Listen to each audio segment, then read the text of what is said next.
Hello friends and my dear students, welcome to our channel. मैं राजेंद्र मंडलोई आपका हमारे channel पर स्वागत करता हूं और आज के इस वीडियो में हम बात करने वाले हैं क्लास 11th इंग्लिश में क्वेश्चन बैंक सॉल्यूशन की। अब क्लास 11th इंग्लिश के क्वेश्चन बैंक सॉल्यूशन में हम सेक्शन डी की बात करते हैं, जिसमें प्रोज, पोएट्री और सप्लीमेंट्री रीडर से यहाँ पर क्वेश्चन पूछे जाएंगे। जिसमें एक्सट्रैक्ट की हम बात करें तो पहला एक्सट्रैक्ट दिया गया है, extract from the text book hornbill. मतलब हॉर्नबिल जो हमारी बुक है उससे उनके जो लेसन है उन लेसन से ये पैराग्राफ दिया गया है। तो इस पैराग्राफ को पढ़कर प्रश्न के उत्तर देना है ना। चलिए शुरुआत करते हैं। We lifted her off the bed and as is customary. यहाँ पर लिफ्टेड हर ऑफ का अर्थ होता है जो बेड पर दादी माँ लेटी हुई थी उनको नीचे उतारना, है ना, दूर करना बिस्तर से।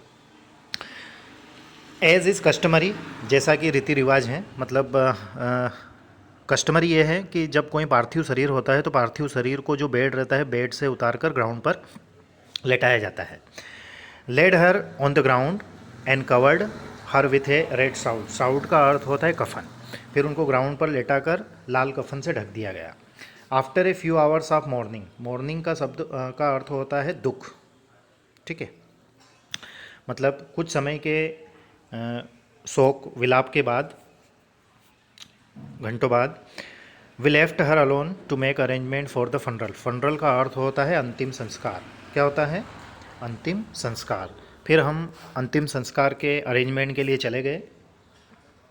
इन the evening we went to her room with a crude stretcher to take her to be cremated. फिर शाम के समय हम जो स्ट्रेचर है उस स्ट्रेचर को लेकर गए उनके कमरे के पास। द सन वाज सेटिंग, सूर्यास्त हो रहा था। And had lit her from, माफ़ कीजिएगा, lit her room and veranda with a blaze of golden light. अब शाम का समय हो रहा था तो दिया जलाने का समय हो गया था। गोल्डन लाइट दैट मीन्स दीपक जलाना, ठीक है, उनके कमरे में और वरांदा में। We stopped halfway in the courtyard. हम जा रहे थे तो जो आंगन था वो, कोर्ट यार्ड मतलब आंगन, तो आंगन के आधे रास्ते में ही हम रुक गए। क्यों रुक गए? ऑल ओवर द वरांदा, पूरे वरांदा में, एंड इन द रूम, और उस कमरे में जहाँ दादी माँ को लेटाया गया था। Right up to where she lay, जहाँ पर वो लेटी हुई थी। And stiff wrapped in red shroud, लाल कफन से जो ढकी हुई थी। Thousands of sparrow set scattered on the floor. Thousands मतलब हज़ारों की संख्या में वहाँ पर स्पेरोज थे, ठीक है। स्पेरोज मतलब चिड़िया। देर वाज नो चिरपिंग, वहाँ पर किसी प्रकार का कहीं चहचहाना नहीं था। जिस प्रकार से पक्षी चहचहाते हैं ऐसा कुछ नहीं था, हज़ारों की संख्या होने के बावजूद। We felt sorry for the birds, पक्षियों को देखकर हमें दुख हुआ। And my mother fetched some bread for them. अब उन पक्षियों के लिए मेरी माताजी जो है रोटियां लेकर आई। ब्रेड मीन्स रोटी होता है। सी ब्रोक इनटू लिटिल क्रम्स। सी मतलब यहाँ पर ऑथर की मदर है। उन्होंने उन रोटियों को छोटे छोटे टुकड़ों में तोड़ा। लिटिल क्रम्स मतलब छोटे टुकड़े। The way my grandmother used to, जिस प्रकार से दादी माँ किया करती थी। And threw it to them, और फिर उन पक्षियों के सामने उनको फेंका गया, किनको? रोटी के टुकड़ों को। The sparrows took no notice of bread. Sparrows मतलब चिड़ियों ने रोटी के उन टुकड़ों पर कोई ध्यान नहीं दिया। When we carried my grandmother's corpse off, यहाँ पर एक शब्द आया है कॉप्स। कॉप्स का अर्थ होता है डेड बॉडी। एग्जाम में पूछा जा सकता है तो आपको याद रखना है ना। जब हम पार्थिव शरीर को, दादी माँ के पार्थिव शरीर को ले जा रहे थे, दे फ्लू अवे क्वाइटली, तो चुपचाप ही वो वहाँ से उड़ गए। फ्लू क्या है? फ्लू जो है वह फ्लाई की सेकंड फॉर्म है, FLY, फ्लाई की सेकंड फॉर्म है। तो वो चुपचाप ही उड़ गए। कौन उड़ गए? वो स्पेरोज उड़ गए। Next morning the sweeper swept the bread. अगली सुबह जो झाड़ू लगाने वाला था, जो स्वीपर था, उसने उनको झाड़ू लगाकर डस्टबिन में डाल दिया। क्रम से इनटू द डस्टबिन, ठीक है। तो ये लाइनें हमने पढ़ी, इस एक्सट्रैक्ट को पढ़ा तो हम इस निष्कर्ष पर पहुँचे कि ये जो एक्सट्रैक्ट है ये हमारी हॉर्नबिल का पहला ही चैप्टर है, द पोर्ट्रेट ऑफ लेडी, और जिसको लिखा है खुशवंत सिंह ने लिखा है। इससे रिलेटेड किस प्रकार के क्वेश्चन पूछे गए हैं देखते हैं। जैसे who was covered with red shroud, मतलब लाल कफन से किसको ढका हुआ था, तो लाल कफन को द ग्रैंड मदर को ढका हुआ था लाल कफन से। अगला है why did the birds not eat the bread crumbs, पक्षियों ने रोटी के टुकड़ों को क्यों नहीं खाया। ऑप्शन दिया गया है जैसे because they were not hungry, क्योंकि उनको भूख नहीं थी, बिकॉज दे वर मॉर्निंग, क्योंकि वो दुख में थे, because they wanted to eat something else, क्योंकि उनको और कुछ खाना था, because they had no time to eat, क्योंकि उनके पास खाने का समय नहीं था। तो ऑप्शन नंबर बी यहाँ पर सही रहेगा, क्योंकि वो दुख में थे। मॉर्निंग, मॉर्निंग मतलब होता है दुख। एक शब्द और होता है मॉर्निंग, है ना, जिसका अर्थ होता है सुबह, लेकिन स्पेलिंग में डिफरेंस रहता है। अगला है which word in the pages means dead body. Question का अर्थ ये हो रहा है कि इस पैराग्राफ में ऐसा कौन सा शब्द है जिसका अर्थ होता है डेड बॉडी। तो कोप्स मैं पहले ही बता चुका हूँ, कोप्स का अर्थ होता है पार्थिव शरीर, दैट मीन्स डेड बॉडी। तो ऑप्शन नंबर सी यहाँ पर सही रहेगा। अगला क्वेश्चन दिया गया है who is the author of the above pages. ऊपर जो लाइनें दी गई हैं, जो पैराग्राफ दिया गया है, इसके लेखक का नाम क्या है, तो द पोर्ट्रेट ऑफ लेडी से लिया गया है, और पोर्ट्रेट ऑफ लेडी के लेखक का नाम है खुशवंत सिंह। अगला क्वेश्चन है द बर्ड्स, अब बर्ड्स क्या थे, did not eat bread crumbs, मतलब उन्होंने रोटी के टुकड़ों को नहीं खाया। तो ऑप्शन नंबर बी यहाँ पर सही रहेगा। अगला क्वेश्चन दिया गया है which of the following has similar meaning of the word sweeping. Sweeping का समानार्थी शब्द इनमें से क्या है, माफ़ कीजिएगा, स्वीपिंग नहीं है, वीपिंग। वीपिंग मतलब होता है रोना, दुख में। लेट मतलब जलाना, मॉर्निंग मतलब दुख, संताप करना, दुख जाया करना। स्टीफ ब्रोक, तो ऑप्शन नंबर बी यहाँ पर सही रहेगा। ठीक है दोस्तों, आगे बढ़ते हैं एक्सट्रैक्ट नंबर 2 की ओर। एक्सट्रैक्ट नंबर 2 है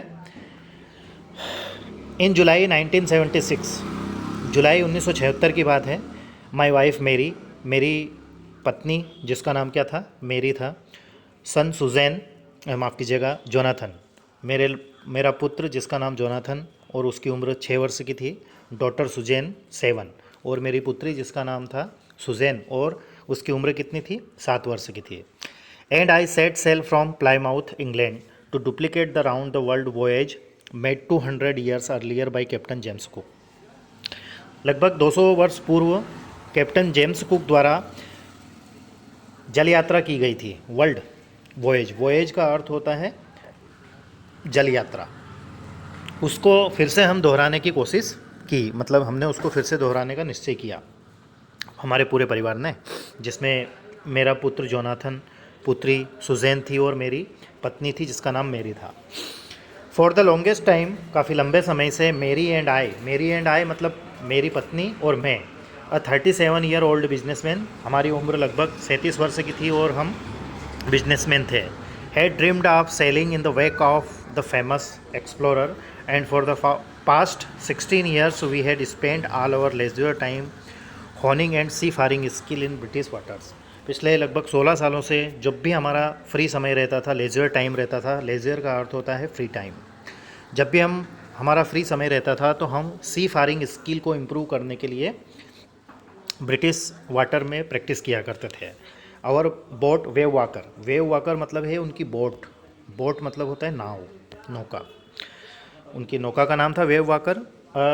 23 मीटर 30 टन वुडन हडल ब्यूटी, जो 23 मीटर लंबी और लगभग उसमें 30 टन का वजन था, और वो सुंदर भी थी दिखने में। हैड बीन प्रोफेशनली बिल्ट, उसको प्रोफेशनली बिल्ट किया गया था। We had spent months fitting it out and testing in the roughest weather we could find, और कई महीनों तक हमने इसको अच्छे से टेस्ट किया, इसका परीक्षण किया, ताकि बुरे से बुरे या सबसे बुरे मौसम में, वेदर में भी ये काम कर सके। The first leg of our plan 3 years, जो हमारी यात्रा थी, उस यात्रा का जो पहला हमारा पड़ाव था वो था 3 वर्ष का था, और वो भी 1,05,000 kilometre journey passed pleasantly as we sail down the west coast of Africa to Cape Town. और हम कहाँ से कहाँ तक, अफ्रीका से केप टाउन तक का हमारा ये प्लान था।